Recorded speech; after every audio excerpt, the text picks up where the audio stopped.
Buenos días, ¿cómo están? Me complace, saludarlos, estar en este espacio con ustedes. Vamos a ver hoy la asignatura Procedimiento Penal a Menores. La semana pasada habíamos iniciado con las unidades, sin embargo, por problemas tecnológicos, hoy la vamos a repetir, porque no quedó bien grabada, se veía pues distorsionada la imagen y demás.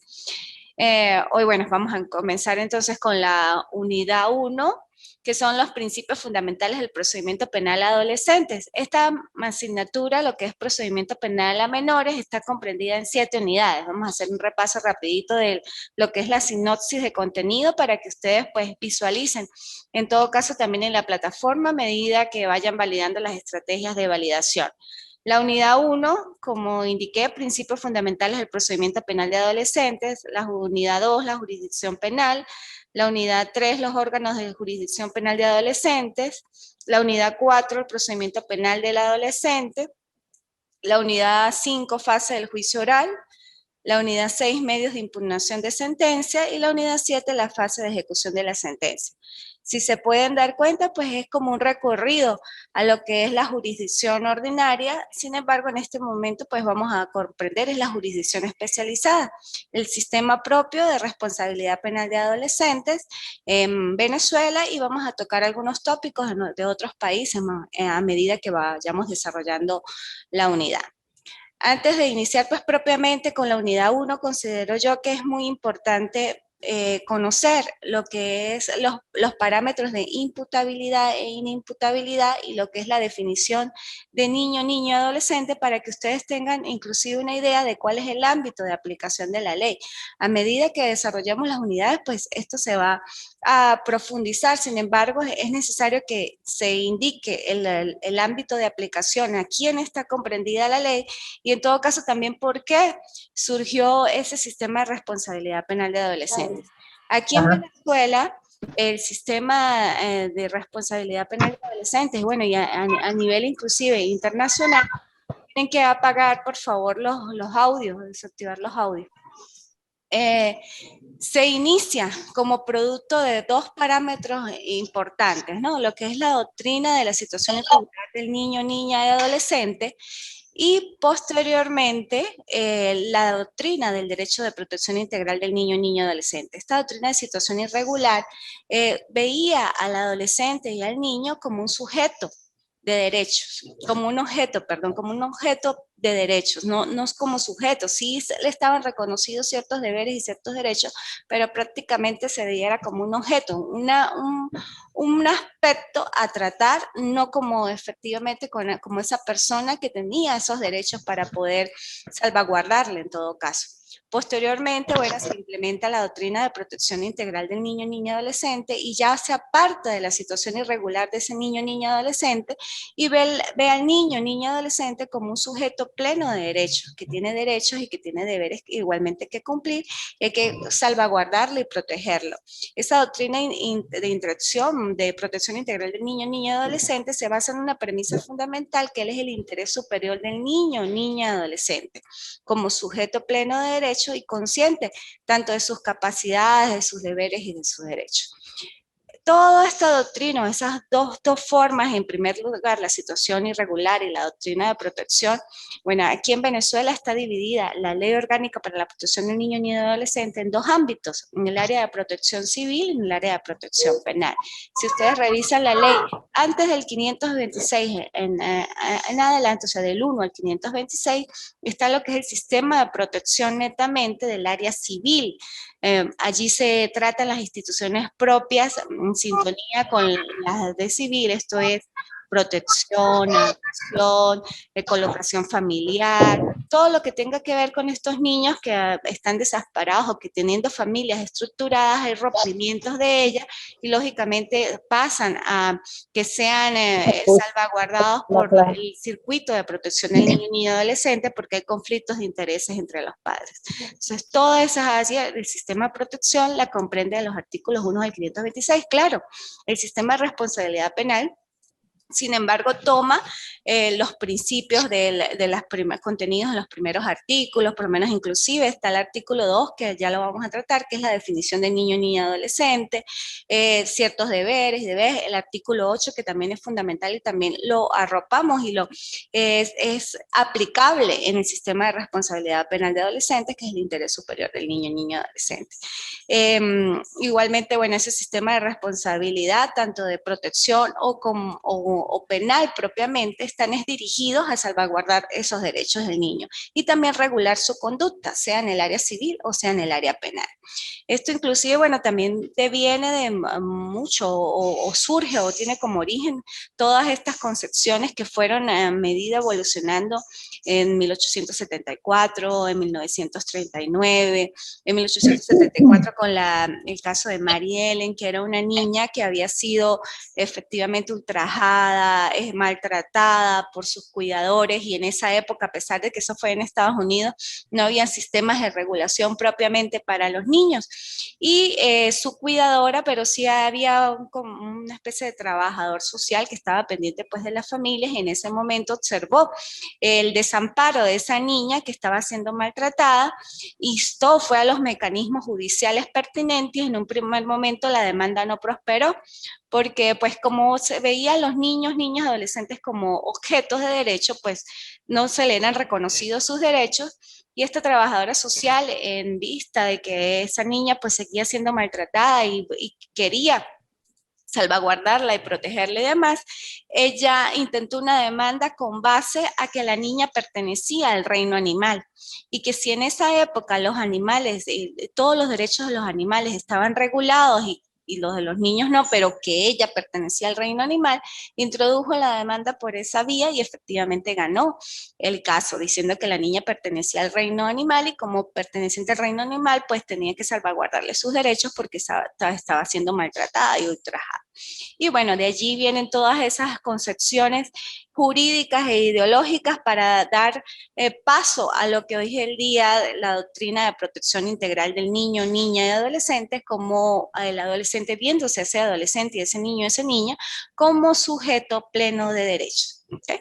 Bueno, ya teniendo un ámbito más o menos o en líneas generales lo que fue la evolución y la doctrina de situación irregular para llegar hoy a la doctrina de protección integral del niño, niña y adolescente, es necesario destacar lo contenido en el artículo 2 de la Ley Orgánica para la Protección del Niño, Niña y Adolescente.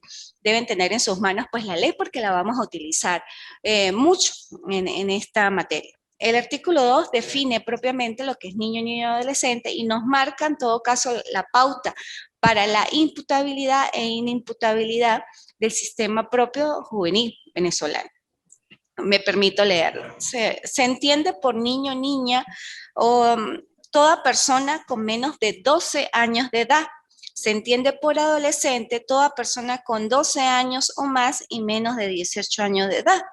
Si existieran dudas acerca de si una persona es niño o adolescente, niña o adolescente, se le presumirá niño o niña, hasta prueba en contrario. Si existieran dudas acerca de si una persona es adolescente o mayor de 18 años, se le presumirá adolescente hasta prueba en contrario. Bueno, allí hay varias aristas que conocer. En primer lugar, sí, se define que niño es todo menor de 12 años y que adolescente es todo de 12 hasta los 18 años, hasta los 17 años con 364 días. Sin embargo, vamos a ver ahorita también lo que es la imputabilidad e inimputabilidad en cuanto al sistema de responsabilidad penal de adolescentes. Un adolescente que cometa un hecho delictivo, pero en edad comprendida de 12 a 14, es totalmente inimputable. Es imputable cuando ya tenga 14 años. Si bien es cierto, la ley hace esa definición entre niño y adolescente, posteriormente vamos a ubicar otro artículo donde habla de la imputabilidad e inimputabilidad, lo que es el ámbito de aplicación, y efectivamente ese ámbito de aplicación lo comprende los adolescentes que tengan 14 años de edad hasta 18. Menos de 18, por supuesto, o sea, 17 años con 364 días. Ese es el ámbito de aplicación del sistema de responsabilidad penal de adolescentes propiamente, y en el cual se le puede en todo caso imputar a un adolescente la comisión de un hecho delictivo y si es efectivamente imputado y declarado penalmente responsable, pues lógicamente lo absorbe el sistema de justicia penal juvenil o el sistema de responsabilidad penal de adolescentes. Igualmente este artículo trata de que cuando hay dudas en cuanto a la edad cierta de ese niño, niña, adolescente, siempre se presume que si existe dudas entre si es niño o adolescente, se presumirá niño. Y si hay dudas entre si es adolescente o mayor de edad, se presumirá adolescente. Posteriormente, si ese adolescente que se presume adolescente, que puede ser que tenga características fisonómicas de adulto, pero no hay identidad o no hay certeza de su identidad, pues se presume adolescente, se le hacen las pruebas antropológicas, antropométricas, dactiloscópicas, se verifica y se va en todo caso a establecer la identidad cierta de él y la edad, ¿no? En todo caso, verdadera. Si efectivamente se demuestra que ya es un joven adulto, o sea, que tiene 18 años y que cometió el delito, teniendo 18 años, pues ya no lo abarca el sistema de justicia penal juvenil, sino lo procesa jurisdicción ordinaria, jurisdicción de adultos. Sin embargo, su proceso inicia como adolescente porque se presume adolescente. Esto en el caso son casos muy excepcionales, ¿no? Cuando efectivamente pues se aprende a un adolescente y no hay certeza, no tiene identificación o teniéndola, él dice que no o la altera o dice que no se acuerda, pero que él tiene 17 años. Posteriormente se verifica pues que efectivamente no es adolescente y que pasa al sistema de adultos. ¿Qué sucede? Se preguntarán entonces con esas actuaciones que fueron en todo caso iniciadas por un tribunal de adolescentes. Pues, lógicamente las actuaciones propiamente del tribunal son nulas porque no era su juez natural. Luego pasan las actuaciones al tribunal de adultos y él hace su audiencia de presentación y demás, lógicamente que ya no va a haber flagrancia y demás, pero sin embargo las actuaciones propias, lo que es el acta policial, las entrevistas, la denuncia, eso está vigente. Lo que no está vigente, en todo caso, lo que se declaró nula, son las actuaciones propias del tribunal, en este caso el tribunal de control, que efectivamente era incompetente, pero lógicamente que no se tenía la certeza sobre la identidad de ese adolescente y conoció su proceso. Igual lo mismo ocurre si es al revés. Si inicia el proceso como adulto, pero posteriormente se verifica que era adolescente, pues lógicamente el Tribunal de Adultos declina a adolescentes, quedan nulas las actuaciones del tribunal que conoce en un primer momento y se inicia el proceso por el sistema de responsabilidad penal de adolescentes, que en todo caso pues sería su juez natural, ¿no? Bueno, ya teniendo pues esa idea de la definición de lo que es niño, niña, adolescente, de lo del sujeto de aplicación y demás, vamos propiamente a los principios fundamentales del procedimiento penal de adolescentes. Pero pregunto, porque creo que voy como muy rápida y ajá, sí me he explicado, me he hecho entender. Le pregunto a los doctores que están conectados. Pues muy buenos días, profesora, ¿cómo Buenos está? Sí, días, sí, se bien. está explicando muy bien, le estamos siguiendo bien. Sí, Sí. bastante explícita, doctora. Ah, bueno, me alegra porque vayamos, bueno, entonces en la marcha y en sintonía. Ahora veamos lo que es el artículo 526 de la LONNA, que efectivamente define lo que es el sistema de responsabilidad penal de adolescentes y lo define de la siguiente manera.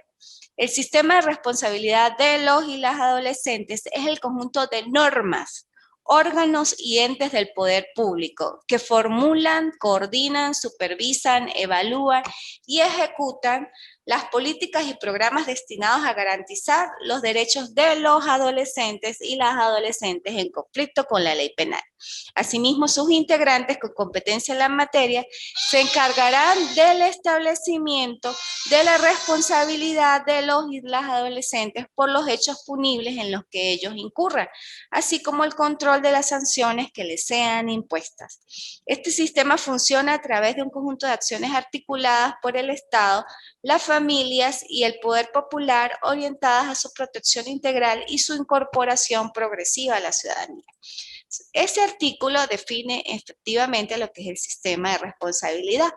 Trata que efectivamente son normas, porque se necesitan las normas que regulan el sistema de responsabilidad penal de adolescentes, pero también actúan órganos y entes al servicio o dando cumplimiento a esas normas. Entonces, el sistema de responsabilidad penal lo comprende tanto las normas como los entes que regulan toda esa jurisdicción especializada.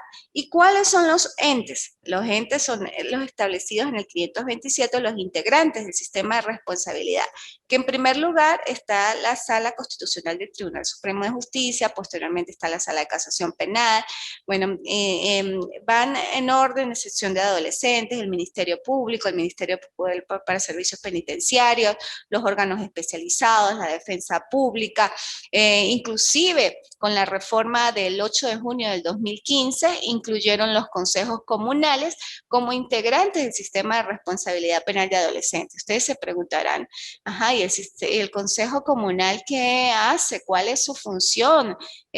¿Cómo coadyuva?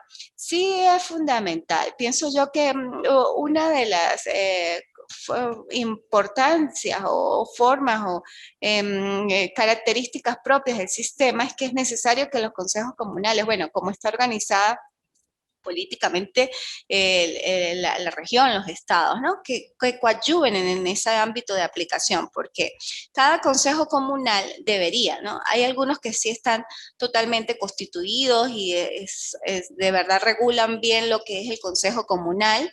Ellos deberían encargarse de verificar cuáles adolescentes pudieran estar en conflicto con la ley penal y cuáles están vulnerables a cometer esos hechos delictivos. Adolescentes que pueden estar en la calle o que son de la calle, pero que pertenecen a ese consejo comunal. Recuerde que hay dos grandes diferencias en lo que son niños o adolescentes de la calle y niños o adolescentes en la calle. Los que están de la calle son los que efectivamente son familias desestructuradas. O sea, puede ser que no tenga papá ni mamá, sino son niños de la calle. No tienen un asiento familiar común, son a veces indigentes, mendigos y que son de la calle, no es que están en la calle. Estos niños que son de la calle, pues lógicamente el Consejo Comunal debe observar sus características, verificar por qué están allí, si efectivamente no tienen familia y tratar de ubicar los mecanismos de ayuda. ¿Cuáles serían los mecanismos? Allí los abarca, no están cometiendo hechos delictivos, pero pudieran infringir las normas y tener conductas delictivas. Antes de que eso ocurra, pues el Consejo Comunal debe verificar esta situación y buscar la Consejería de Protección para establecer cuál efectivamente es la situación de ese niño o ese adolescente de la calle y albergarlo en una casa de protección a través de un abrigo, una colocación familiar y demás. Porque son los que están propensos en todo caso a cometer hechos delictivos que un adulto inclusive lo pueda manipular y pueda cometer hechos delictivos. Es importante entonces la función de ese consejo comunal.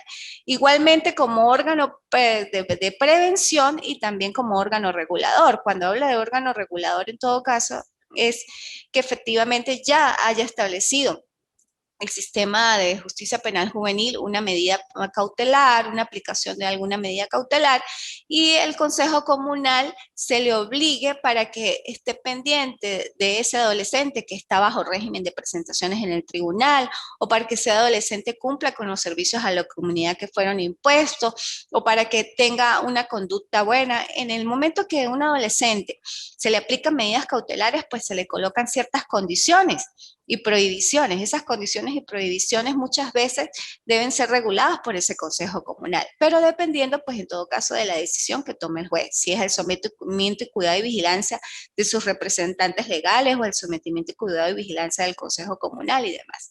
Esto, como les indiqué, pues cuando ya están esos consejos comunales efectivamente y formalmente constituidos, coadyuvan en el sistema de justicia penal juvenil y sí considero que son importantes en ese avance de la ley. Pero lógicamente pues tienen que estar bien regulados, establecidos y que efectivamente pues sientan, ¿no?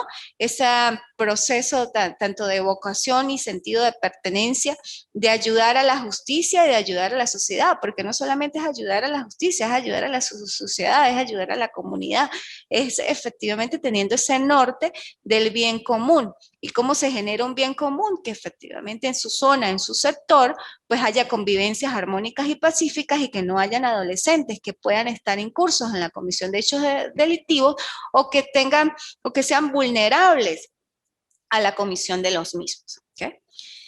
Esas articulaciones o esas atribuciones del Consejo Comunal, pues las desarrolla efectivamente el 527, pero prácticamente es lo que yo les estoy indicando de las atribuciones del Consejo Comunal.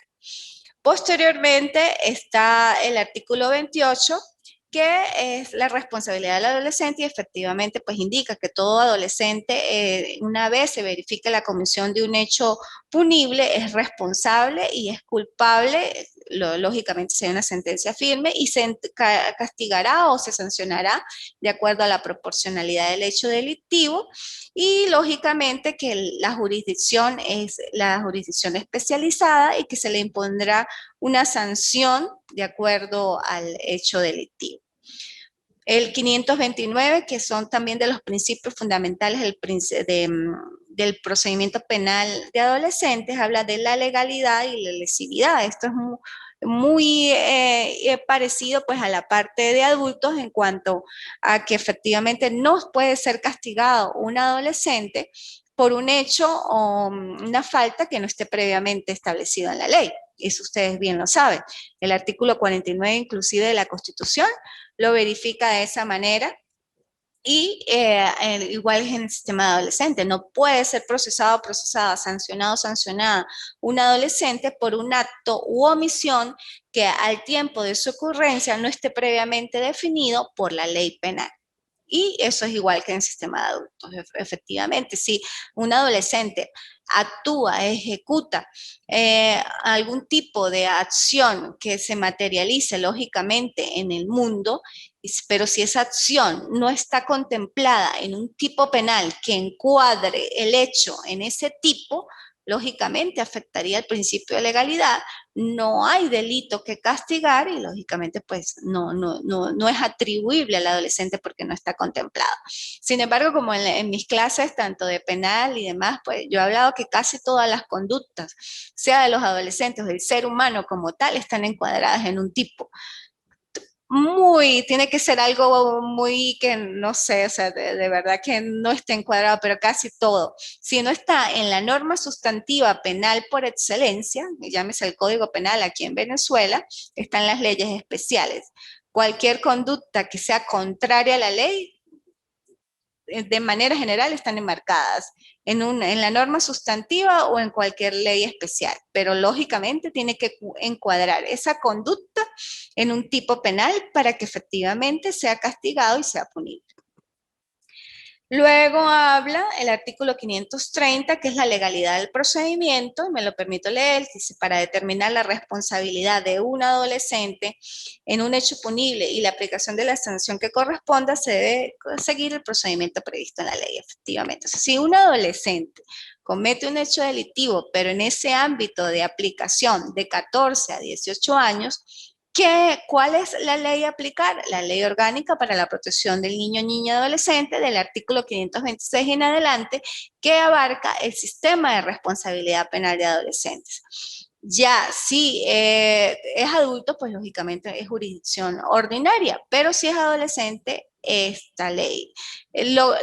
¿Por qué esta ley? Porque esta ley, pues bueno, a medida que avancemos en las unidades, tiene sus propias instituciones, tiene su forma inclusive de sancionar, tiene su forma de aplicación de imponer las sanciones, tiene sus propias medidas de coerción personal y lógicamente aspectos determinantes del sistema y particulares, especialísimos.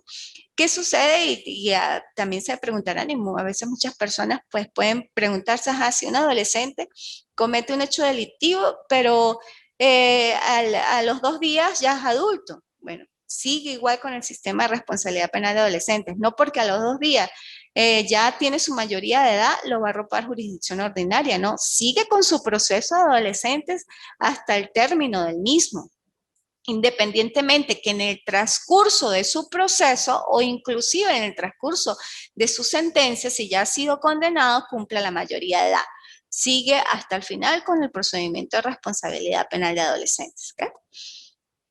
La edad comprendida, lo que hablábamos al inicio, el 531. Las disposiciones de este título serán aplicadas a todas las personas con edad comprendida entre 14 años y menos de 18 años al momento de cometer el hecho punible, aunque en el transcurso del proceso alcancen los 18 años o sean mayores de esa edad cuando sean acusados, lo que estaba diciendo. Si en el transcurso del proceso cumplen 18 años, igual el sistema de responsabilidad penal de adolescentes es el aplicable a ese joven infractor.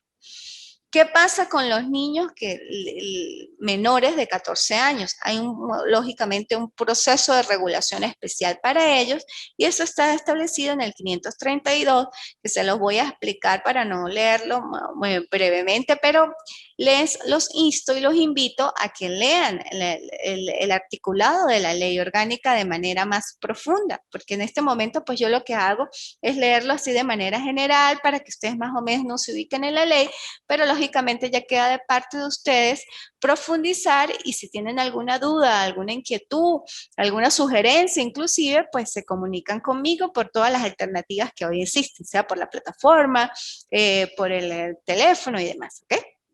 El 532, que habla de los niños, niñas, adolescentes, efectivamente, pues indica que si una adolescente, o sea, un niño menos de 14 o adolescente menos de 14 años comete un hecho delictivo, ya no lo abarca lo que es lógicamente el sistema de responsabilidad penal. Sí lo abarca la jurisdicción especializada porque es niño, pero no se le aplicarían, en todo caso, sanciones. Solamente se le aplican medidas de protección a través del Consejo de Protección. Estas medidas de protección son prohibiciones, formas de regular su conducta. Por ejemplo, debe asistir a charlas de orientación, debe someterse a orientaciones psiquiátricas, tiene la obligación de incorporarse a una actividad educativa o a realizar algún tipo de actividad laboral lícita, pero lo más que todo van dirigidas a regular su comportamiento y que efectivamente pues ese adolescente que infringió la ley no vuelva a cometer hechos delictivos. Pudiera sonar un poco a veces grave, ¿no? Porque me imagino que se preguntarán, ajá, si un adolescente que tenga 13 años roba, viola y de verdad y comete un hecho donde se cercene la vida de una persona, ¿qué pasa?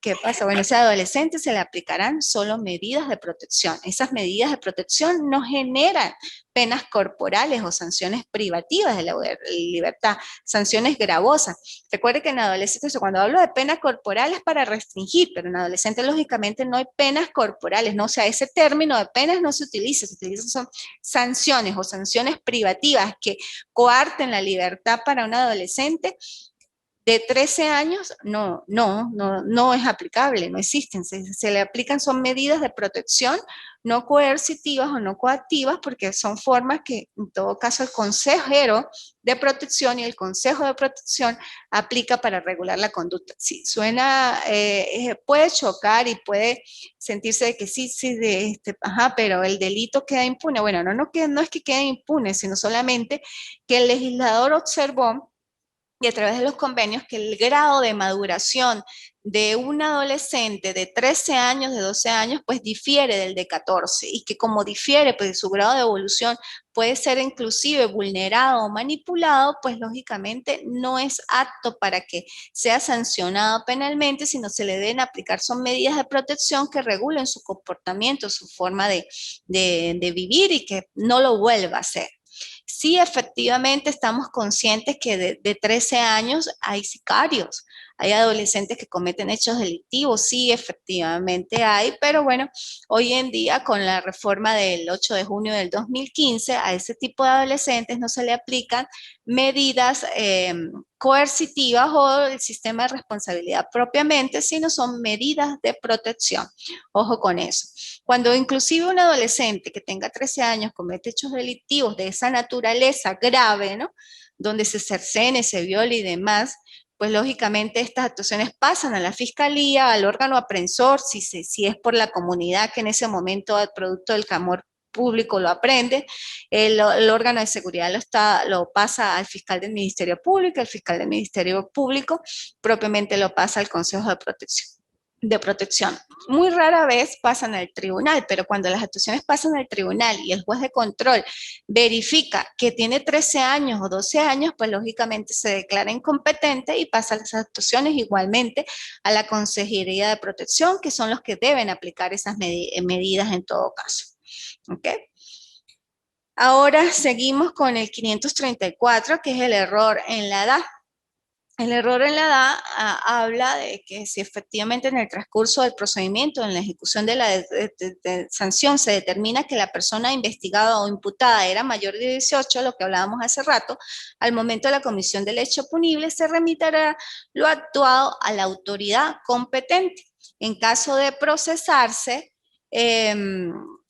en el caso de que se procese como adultos. O sea, si se procesa, perdón, como adolescentes, pero era adulto, pues lógicamente se remiten las actuaciones a adultos y a la inversa. Si era adolescente, pero se procesó como adulto, pues adultos tendrá que remitir las actuaciones al tribunal competente, en este caso, pues el primero, que es el tribunal de control. ¿Okay? Cuando hay concurrencia entre personas adultas y adolescentes, se remiten actuaciones en copias certificadas a los fines de traslado de prueba y demás. Se remiten copias certificadas tanto de lo actuado como en que participó el adolescente a la parte de adultos y a la inversa. O sea, todo se maneja a través inclusive de copias certificadas cuando hay concurrencia entre adultos y adolescentes en la comisión de hechos delictivos. Y bueno, el 536 que habla que las disposiciones de este título se aplicarán a los adolescentes que cometan un hecho punible en el territorio de la República, lógicamente, o fuera de él, según las reglas del Código Penal, que eso lo vamos a ver en las siguientes unidades, profundizar lo de la validez temporal y la validez espacial de la ley penal. Y el artículo 537, que con esto culmino, porque ya me está diciendo a la pantalla que estoy terminando, que habla de la interpretación y aplicación de la ley, que son las llamadas normas de remisión. ¿Qué indica esto? Que todo lo que no esté contemplado aquí en la ley, llámese más lo que es la parte procedimental del sistema de justicia penal juvenil, se aplicará el Código Orgánico Procesal Penal, que es la norma adjetiva penal por excelencia, o cualquier otra norma que coadyuve al desenvolvimiento del proceso penal juvenil. Sin embargo, lo que sí se aplicará de manera determinante son sus instituciones. ¿Cuáles instituciones? Bueno, la forma de proceder en la fase preparatoria, que lo vamos a ver luego, la forma de proceder en la fase de juicio, la forma de proceder en la fase de ejecución, y con la aplicación de sus sanciones, que son muy diferentes a la jurisdicción ordinaria, que en adultos se condena por la comisión de un hecho delictivo, mientras que en adolescentes se sanciona y sus sanciones son o privativas o no privativas de libertad, que lo vamos a ver próximamente. Bueno, muchachos, espero que el día de hoy pues haya sido de su agrado, de su interés, y quisiera pues saber si tienen alguna duda o inquietud. Cuéntenme, doctor, ¿sí me bueno, no, expliqué? pero mi duda de la clase de hoy está, no, está muy explícita, muy bien, muy buena la didáctica, ¿ok? Yo tengo una duda más adelante cuando comencemos a ver ese bendito sobreseimiento provisional que yo no termino de entender todavía. Es una figura procesal contemplada en la ley. Ajá. Pero con respecto a la imputabilidad y eso de hoy, deberá haber el cumplimiento de las sanciones o la imposición de las medidas. Eso ha quedado bastante claro el día de hoy. ¿Yo? Muchas gracias. Bueno, gracias a usted, doctor. Los demás Bueno, participantes. doctora, buen día. Buenos días. Buen día, doctora, sí. Buenos días. No, bueno, muy explícita la clase, concuerdo con lo que dijo mi compañero anterior y de verdad, bueno, con muchas expectativas en cuanto al desarrollo de la materia durante todo este tiempo pues, que vamos a estar viendo y estudiando sobre la materia. Pero muy complacido, muy agradecido por la explicación. Gracias, doctor. Bueno, en la plataforma ya está la primera estrategia de validación, que son los mapas conceptuales que abarca la unidad 1 y 2. Como son 7 unidades, siempre son extensas y yo pues estoy tratando de hacerlo también más fácil y flexible para ustedes, porque sé que también tienen ocupaciones. Sin embargo, la idea pues es comprender e internalizar los conocimientos, ¿ok? La primera unidad ya está en la plataforma, que es para hoy. Sin embargo, también les indico que, o sea, yo coloco fechas tentativas, pero la plataforma está abierta hasta el término de la asignatura. Y en este caso es el 10 de mayo. Hasta el 10 de mayo está la plataforma abierta y disponible para ustedes para que en la medida de lo posible pues hagan el cumplimiento de las actividades. Como les dije, para hoy está prevista una, sin embargo, si no la pueden hacer hoy, pues ya saben que tienen hasta el 10 de mayo. Pero esto también es para que a ustedes no se les acumule, ¿no? El cumplimiento de las actividades, porque sé que no solamente es con mi materia, sino tienen otras materias más. Entonces es necesario que, pues lógicamente, lo hagan de manera gradual y que hagan el cumplimiento y no lleguen ya al final de las asignaturas, de la mía o de los demás profesores, y estén, pues, abarrotados de trabajo, ¿ok? ¿Alguien más que me quiera comentar algo? Sobre buenos días. Buenos días, doctor, ¿cómo está? Bien, no, saludarla, excelente actividad, doctora, y muchísimas gracias por compartir esos conocimientos con nosotros y de verdad pues también ser un poco flexible porque hemos encontrado, por lo menos en mi caso, ciertas fallas en la plataforma que hacen imposible subir la actividad. Agradecido con ustedes, feliz día para todos. Gracias, doctora, a ustedes también. Feliz día.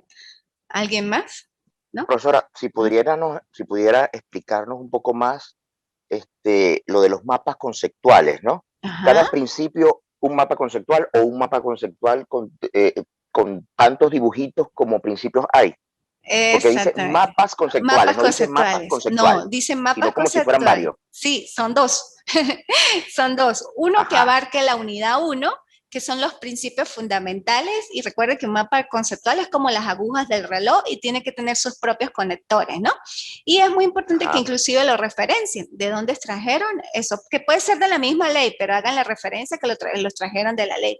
Los principios. Y el otro mapa solamente está dirigido a las nulidades del Código Orgánico Procesal Penal. ¿Qué es la parte de la unidad 2? Solamente las nulidades, porque la unidad 2 abarca muchos conceptos, lo que es jurisdicción, actos procesales, nulidades, eficacia de la ley, pero solamente vamos a tocar en el mapa conceptual las nulidades, un mapa conceptual de las nulidades y un mapa conceptual de los principios fundamentales. Y en la plataforma yo opcioné para que suban dos archivos, uno de la unidad 1 y uno de la unidad 2. ¿Sí? ¿Me expliqué? Perfecto, muy claro. Gracias. Gracias a usted, doctor. Bueno, muchas gracias y feliz día. Chao, hasta el próximo sábado.